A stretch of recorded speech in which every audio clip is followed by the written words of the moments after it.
For the pancakes, we're going to start with mixing vinegar with milk to make essentially buttermilk. I'm going to put the exact ingredients in the description box. For the dry ingredients, you're going to use 1 1/4 cup of all-purpose flour, 1 tablespoon of baking powder, and 2 tablespoons of sugar. After about 10 minutes, add 1 egg and 2 tablespoons of melted butter and some vanilla extract to the milk. Next, you're going to add the wet ingredients to the dry ingredients, give it a whisk, and set it to the side for just a few minutes. Melt some butter to a pan, and I am going to use an ice cream scoop so that all of the pancake sizes are the same, and this is the first batch and it always looks like this. And you don't need to keep adding butter every time you pour a batter in, and make sure you kind of flatten the batter a little bit so it'll spread because it is a thick mixture. Let the pancakes cool before adding some peanut butter, then using a small cookie cutter, cut out some circles out of the pancakes, and now I'm just adding the pancake, peanut butter, and banana. If your little ones are young or you're concerned about them eating with a skewer, you can just not use a skewer. And here's their breakfast. For their smoothies, I started with 1 cup of almond milk, 1 cup of frozen cauliflower, 1 banana, and 1 packet of frozen dragon fruit. I also added about 1/4 cup of frozen pineapple, 1 tablespoon of flax seeds.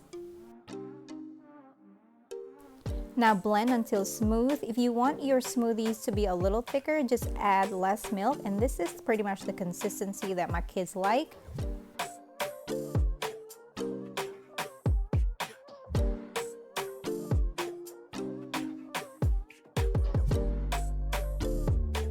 For their lunch, we're going to start with adding some olive oil to 2 chicken breasts, adding some salt, pepper, garlic powder, and onion powder, and we're going to bake this in the oven at 400 degrees for about 25 minutes depending on the size of your chicken, and don't forget to season both sides. And while the chicken is cooking, we're going to go ahead and make our pesto. Start with 2 cups of basil, about 3 cloves of garlic, 1/4 cup of toasted walnuts. You can also use pine nuts or hazelnuts if you like. And we're going to add about 1/2 cup of Parmesan cheese.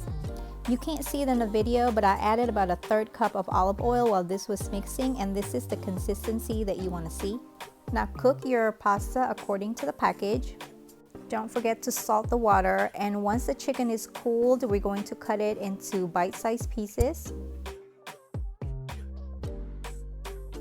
Now melt some butter and add your pasta and your pesto as well as your chicken. And we're going to give this just a couple of toss, add some pasta water if necessary, and you can add as much or as little pesto as you like. And this is what they're having for lunch. I added some green peas and cucumbers.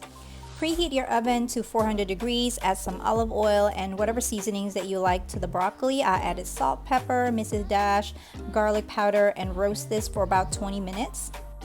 For dinner, I started with 1/3 cup of honey, 1/3 cup of soy sauce, 1 tablespoon of Dijon mustard, some fresh garlic, ginger, and some sesame oil. Season both sides of your salmon with salt, pepper, paprika, garlic powder, pretty much whatever seasonings that you like, and make sure you season on both sides.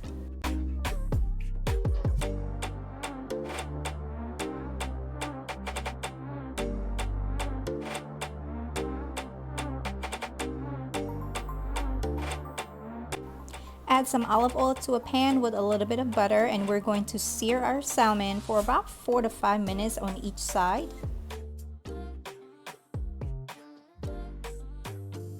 And now you're going to slowly add the sauce, and make sure you use a spoon so that you can kind of spoon some of the sauce over the salmon. Let this cook for about 7 to 10 minutes until the sauce has thickened a little bit. And here's their dinner. They had roasted broccoli, the salmon, and some rice. I actually made this dessert a couple of days ago. Start with 1/2 cup of coconut milk, some frozen pineapple, frozen mango, blend this until smooth, and transfer it to a measuring cup. Next, blend about 1/2 cup of orange juice and 2 cups of strawberries, blend until smooth. And now I'm just adding the mixture into our popsicle molds, alternating between the strawberry mixture and the mango mixture. And we're going to freeze this until it is firm, about 4 to 6 hours. And there you have it, guys. I hope you have enjoyed this video. I will see you next time. Bye.